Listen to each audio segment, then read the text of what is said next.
Director Wray, I'm from Georgia. You've been there the last several years.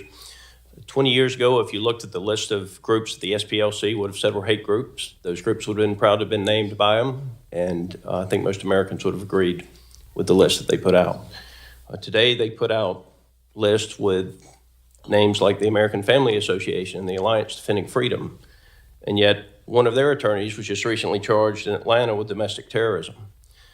It bothers me to see them cited as a source from your agency on who is and is not considered a domestic terrorist. Can you speak to the relationship between the FBI and the influence that the SPLC has? Is it just a list that you look at from time to time, or is there coordination?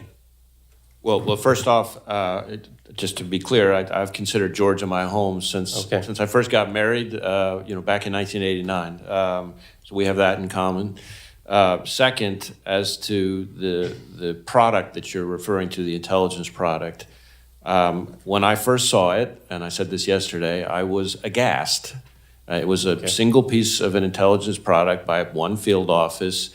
It did not meet our standards, and I had it immediately removed and withdrawn, and we've taken steps to make sure it doesn't happen again. And one of the reasons I say that, one of the ways in which I say that is the sourcing, to your question, the sourcing didn't meet our standards. Thank you.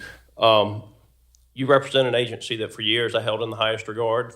I will tell you, I lost a lot of respect for the Justice Department and the FBI with what happened in a certain case in Valdosta, where there was absolute evidence that a man and two kids had absolutely nothing to do with the death of another individual.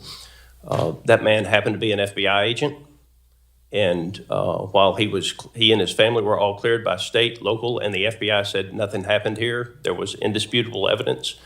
The U.S. Attorney's Office in Washington, D.C. carried out a civil rights investigation for over 2.5 years, and while that family was getting death threats repeatedly because of that investigation continuing to stay open, the U.S. Attorney's Office refused to release the absolute evidence of where all three individuals were. What can be done to ensure that the U.S. Attorney's Office is held accountable when they take actions like that put Americans at risk, especially in this case, it was an FBI agent and his family?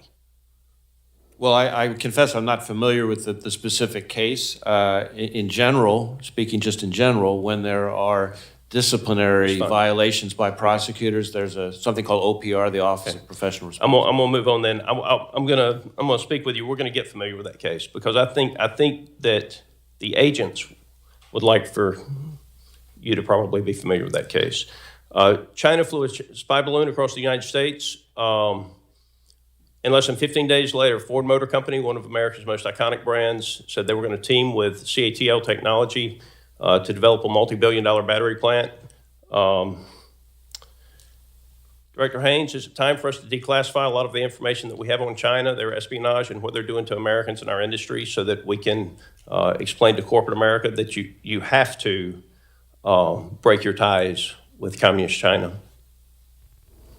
Thank you, sir. We do actually and have been continuing to try to declassify as much information as we can on these issues so as to ensure that corporate America has everything that they need to protect themselves. The key to not going to war with China is for corporate America to understand they have to dual source or multi-source and get out of there. With that, I yield the 2 seconds, and Director Wray, sorry I had to cut you off, but I'm on that clock.